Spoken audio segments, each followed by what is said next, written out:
In the world of the Titans, we witnessed epic battles and colossal conflicts of cataclysmic proportions.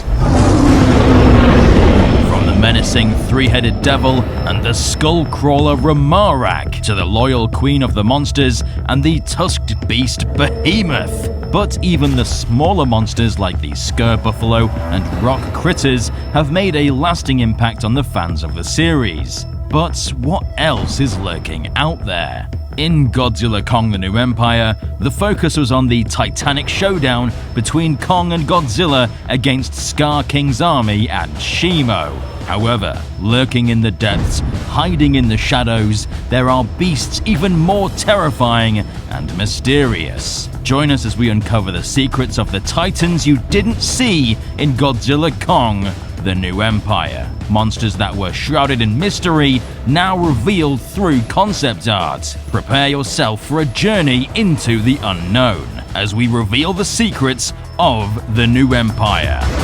I picked up the Godzilla Kong art book a few weeks back now, and it's super interesting. Like the GVK art book, it gives glimpses into a film that has changed drastically through production.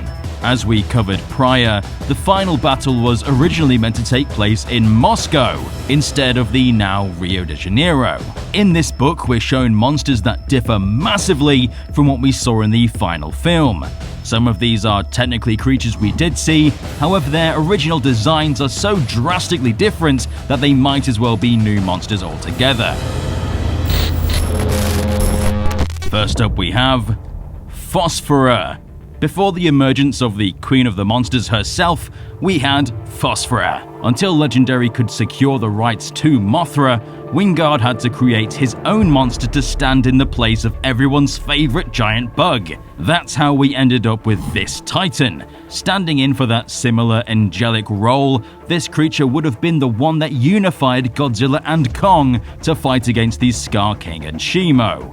Looking almost like a white, beakless bird with long skinny legs and a long pointed tail, it definitely looked unique. This design was actually leaked a while back as part of the test screenings, and the community had some not so nice things to say about her. Originally, reports said that the backlash from the test screenings is what got them to replace Phosphora with Mothra in the final film. But according to Adam Wingard, this is not the case. He insists that Mothra was always part of the film from the very beginning, and that an alternative was made if they simply couldn't gain the rights. I somewhat have my doubts about this, since every mention of Mothra in the film is done through ADR, meaning they weren't actually present on the set when recording the lines. Echoes of Phosphora's existence can still be seen in the New Empire, with the murals in the back still retaining the carvings of this once angelic titan that we never got to see. Next up we have quite a few reptilian creatures, taking the form of chameleons with bright crests and colourful scaly skin. Astute observers might have guessed that this titan is what eventually evolved into the parrot frog, the creature that mimics Kong's roar, making him think there was another of his kind out there, a trait that the artists actually took from howler monkeys. This monster went through so many different iterations, with one having its vocal sac expanding from the back of its head. Eventually this would transform into the more traditional frog-like design like the one we saw in the final film. Now, possibly the weirdest creature on the list, we have the Verticines, but these don't look like any Verticines we saw in the film. Originally designed around the shape of the Heave 2, which meant the humans had an easier time camouflaging into the swarm. This meant they took an extremely unearthly physique. Appearing like round pods with large gaping mouths and stubby fins, it resembled something you'd expect to see deep in the ocean, like the ocean sunfish. This meant that when it flies around in the hollow earth, it makes it feel recognizable but alien at the same time. Eventually these designs were streamlined and simplified to resemble something on the lines of a Liopleurodon, an oceanic reptile, but instead of swimming in our oceans, was flying overhead with bioelectrical abilities that it would have used for defense and to attract mates. And as much as I like the final design, these concepts are just so weird and unlike anything I've ever seen that I'd honestly have really liked to see them in the film. Something truly unique to the Monsterverse. But next up we have something big.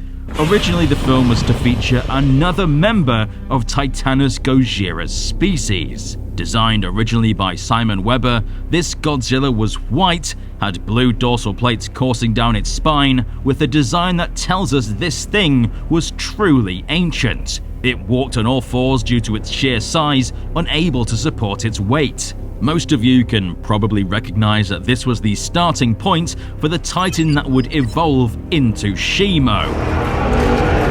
Dragons, crocodiles, and triceratops all feed into this trio of designs, each riff on various ideas for Shimo by Rob Bliss. When the design to make her a different species entirely arose, Jared Krzyzewski decided to mess with all sorts of different facial features. One such design had an underbite, with small tusks at the end of the jaw, and by the chin were sharp icicles from where the drool had frozen off. Not a bad design, but perhaps made her feel a bit unintelligent. Another concept gave her an alligator-like snout, and with a large sail-like crystal formation, almost resembled a Spinosaurus. And despite the final version looking nothing like this, we can see how it gradually progresses ever closer to her complete design.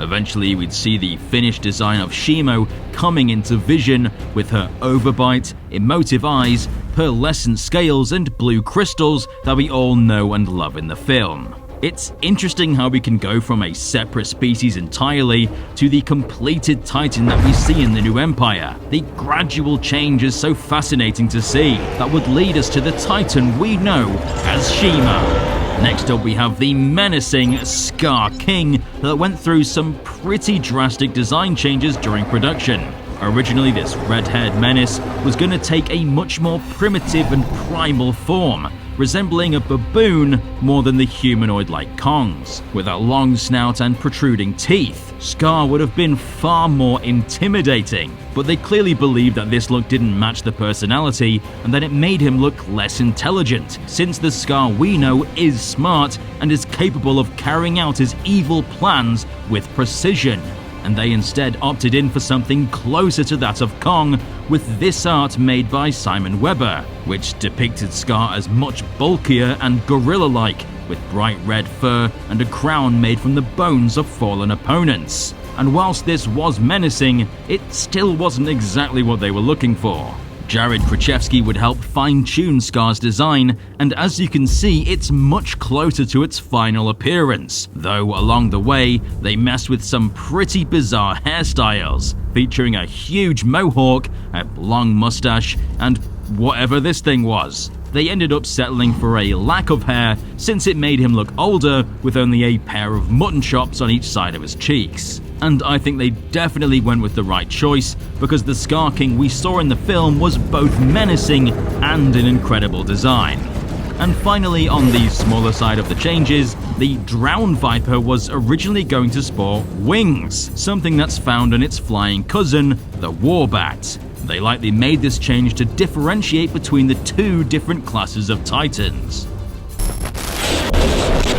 So that's what we have so far, a bunch of different designs, some we didn't see in the film and some that ended up drastically different. There's significantly less monsters cut from this film than there were from Godzilla vs. Kong, and this is likely due to the fact production went pretty smoothly. There weren't many reshoots, no drastic story changes, so the monsters that were designed simply made their way into the film. The monsters we ended up seeing all had unique and interesting designs, and I'm glad they appear the way they look.